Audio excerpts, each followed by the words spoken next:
ভ্রাতৃত্ব কর্তৃক আয়োজিত মাদক বিরোধী র্যালি ও সমাবেশের সম্মানিত সভাপতি, উপস্থিত মান্দা থানা অফিসার ইনচার্জ জনাব মনসুর রহমান, আরও উপস্থিত আছেন আমাদের অত্যন্ত শ্রদ্ধাভাজন মান্দার গণমানুষের নেতা জনাব ডাক্তার ইকরামুল বারী টিপু সহ আমাদের অত্র এলাকার সর্বস্তরের জনসাধারণ সবাইকে জানাচ্ছি আমার ব্যক্তিগত পক্ষ থেকে সালাম। আসসালামু আলাইকুম।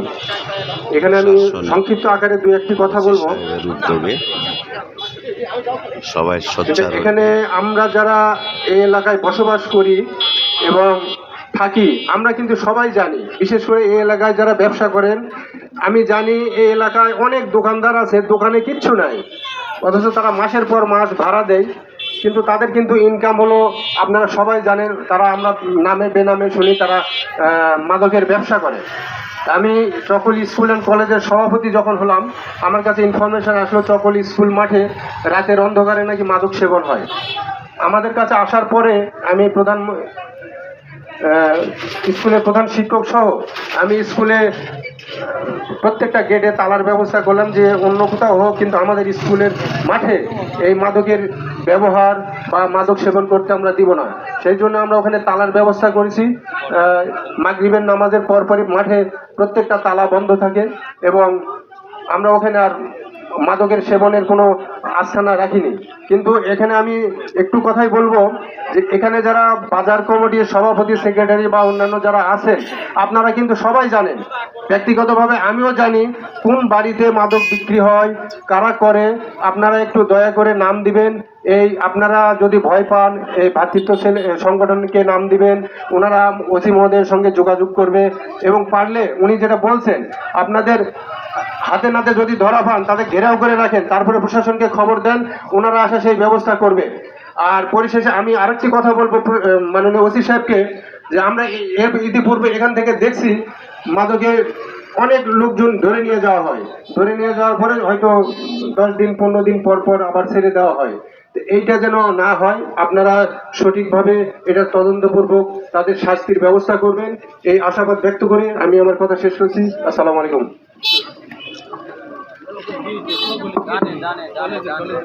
আচ্ছা, দুই ভাই যে কথা বললো, এটা 1 মিনিটের মধ্যে আমি শেষ করে দিই। সেটা হলো যে আসলে যে মাদক নিয়ে চালান করে দিলে জামিন নিয়ে আসে, আসলে এটা আসলে আমাদের এখতিয়ারের বাইরে। এটা আদালত তো সবসময় তার আসামির পক্ষেই থাকে, মানে এটা বলাই আছে যে 10টা মানে নিরপরাধ লোক, মানে সাজা, মানে একটা নিরপরাধ লোক সাজা না পায়, 10টা সাজাপ্রাপ্ত লোক ছাড়া পায়, এই ধরনের একটা তাদের থিম আছে।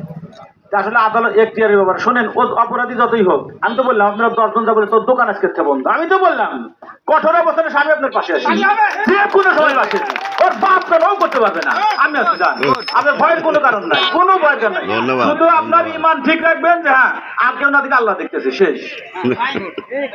ধন্যবাদ। আমরা একটা করতালি দিয়ে তাকে উৎসাহিত করি তার বলিষ্ঠ বক্তব্যের জন্য। আসলে প্রতিবাদ গড়ে তুলতে হবে ব্যক্তি লেভেল থেকে, প্রতিবাদ গড়ে তুলতে হবে পারিবারিক লেভেল থেকে, প্রতিবাদ গড়ে তুলতে হবে সামাজিকভাবে, প্রতিবাদ গড়ে তুলতে হবে এলাকা থেকে।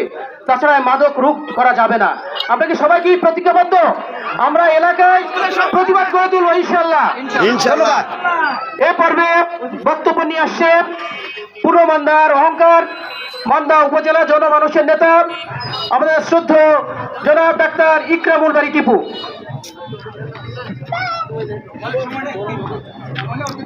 বিসমিল্লাহির রহমানির রহিম। মাদককে না বলি, মাদক মুক্ত সমাজ গড়ি, এই দৃঢ় প্রত্যয়কে সামনে নিয়ে ভ্রাতৃত্ব আমাদের এই এলাকার একটি অরাজনৈতিক সামাজিক সংগঠনের উদ্যোগে আয়োজিত আজকের এই র্যালি শেষের আলোচনা সভার স্নেহভাজন সভাপতি আমাদের মাঝে উপস্থিত রয়েছেন। প্রাসঙ্গিকভাবে এই অভিযানে যিনি সবচাইতে গুরুত্বপূর্ণ ভূমিকা পালন করেন, মান্দা থানার ভারপ্রাপ্ত কর্মকর্তা জনাব মনসুর রহমান আমাদের মাঝ থেকে বিদায় হয়ে গেলেন একটু আগে কথা বলে। আমাদের সর্বজন শ্রদ্ধেয় ব্যক্তিত্ব ডাক্তার SM ফজলুর রহমান ভাই সহ উপস্থিত নেতৃবৃন্দ, সুধীবৃন্দ, আপনাদের সকলকে আন্তরিক শুভেচ্ছা সহ সালাম জানাই। আসসালামু আলাইকুম রহমতুল্লাহ। প্রিয় ভাইরা, এমন একটি বিষয় সামনে নিয়ে আমাদের ছেলেরা ভাইরা সামনে দাঁড়িয়েছে এই মাদক মুক্ত সমাজ গড়বার একটা দৃঢ় প্রত্যয় নিয়ে, যা আজকের সমাজে অত্যন্ত প্রাসঙ্গিক। আজকে আমাদের এই দেশের তরুণ সমাজ, যুব সমাজ এরা প্রায় ধ্বংসের দ্বার প্রান্তে উপনীত হয়ে পড়েছে। একদিকে মোবাইলে আসক্ত হচ্ছে, এটাও একটা নেশা, আবার অন্যদিকে সরাসরি এই মাদক এর সঙ্গে জড়িত হচ্ছে আমাদের এই তরুণ এবং যুব সমাজরা। বিভিন্ন রকমের নেশা, গাঁজা, হেরোইন, প্যাথিডিন, ফেন্সিডিল, যত রকমের নেশা দ্রব্য আছে এগুলোর সাথে জড়িত হয়ে পড়ছে আজকের এই তরুণরা, যুবকরা।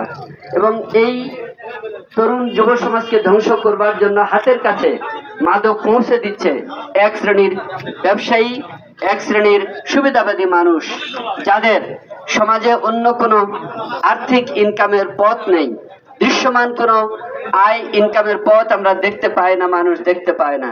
না করে কোনো দৃশ্যমান ব্যবসা বাণিজ্য, না আছে জায়গা জমি, না করে চাষবাস, না হাটে ঘাটে মাঠে কোথাও তার কোনো অর্থ উপার্জনের কোনো লক্ষণ এলাকার মানুষ দেখতে পায় না। অথচ বাজারে গেলে দেখবেন যে বড় মাছটা সেই কিনতেছে, বেশি দামি মাংসটা সেই কিনতেছে, দেশি মুরগিটা সেই কিনতেছে।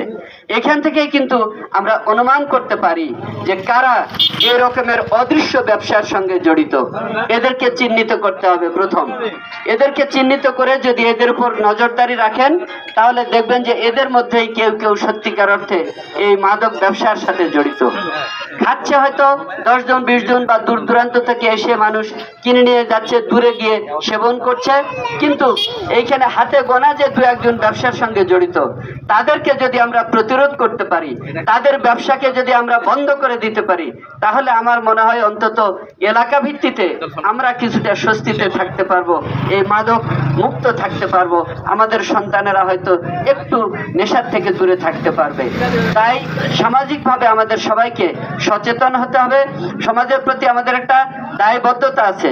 মানুষ হচ্ছে আশরাফুল মখলুকাত বা সৃষ্টির শ্রেষ্ঠ জীব। এই শ্রেষ্ঠত্ব কিন্তু আমাদের বিবেক বোধ আছে বলেই আমরা শ্রেষ্ঠ। অন্যান্য প্রাণীর কিন্তু বিবেক বিবেচনা বোধ নেই, ন্যায় অন্যায় ভালো মন্দ বুঝতে পারে না, আমরা সেটা বুঝতে পারি মানুষ হিসেবে। সেই কারণে আমাদের দায়িত্ব একটু বেশি। আমরা যদি সেই দায়িত্বে অবহেলা না করে যার যার অবস্থান থেকে একটু চোখ কান খোলা রাখি এবং চিহ্নিত করতে পারি এই মাদক ব্যবসায়ীদের, করে তাদেরকে যদি আমরা আইনের হাতে সোপর্দ করতে পারি, তাহলে ইনশাল্লাহ আমাদের এই এলাকা তার অতীত ঐতিহ্যে ফিরে যাবে।